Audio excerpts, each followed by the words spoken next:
బాలీవుడ్ నటుడు సైఫ్ అలీ ఖాన్ పై దాడి చేసిన నిందితుడిని పోలీసులు అరెస్టు చేశారు. 20 ప్రత్యేక బృందాలను ఏర్పాటు చేసి 24 గంటల్లోపే నిందితుడిని పట్టుకున్నారు.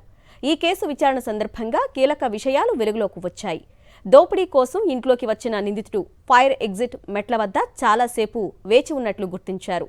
సైఫ్ పనివాళ్లలో ఒకరి సహకారంతోనే నిందితుడు ఇంట్లోకి ప్రవేశించినట్లు పోలీసుల ప్రాథమిక నిర్ధారణకు వచ్చారు.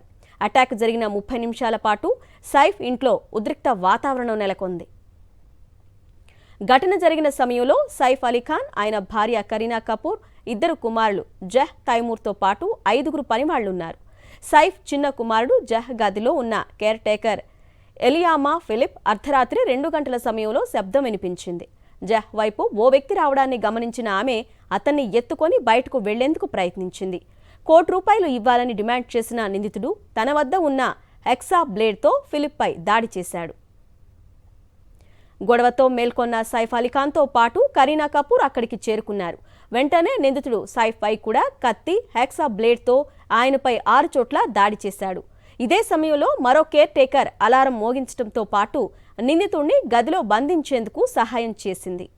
నిందితుడిని గదిలో బంధించిన తరువాత సైఫ్ అలీ ఖాన్ను ఆసుపత్రికి తరలించారు. వారు తిరిగి వచ్చేసరికి నిందితుడు ఇంట్లో నుంచి పారిపోయాడు.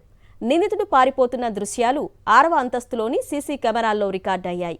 ఆ తర్వాత మిగతా ఫ్లోర్లతో పాటు లాబీ ప్రాంతంలోని సీసీటీవీ ఫుటేజ్లో కూడా నిందితుడి జాడ కనిపించలేదు. ఫైర్ స్టాప్ ద్వారా గ్రౌండ్ ఫ్లోర్కి చేరుకున్న దుండగుడు వెనుక తలుపు నుంచి పారిపోయి ఉంటాడని పోలీసులు భావిస్తున్నారు.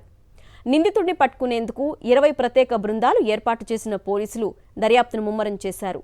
నిందితుడు లోపలికి వచ్చేందుకు సైఫ్ ఇంట్లో పనిచేస్తున్న వారిలో ఒకరు సహాయం చేసి ఉంటారని పోలీసులు అనుమానిస్తున్నారు. ఈ క్రమంలోనే 3 సహాయకులను స్టేషన్కు పిలిపించి విచారిస్తున్నారు.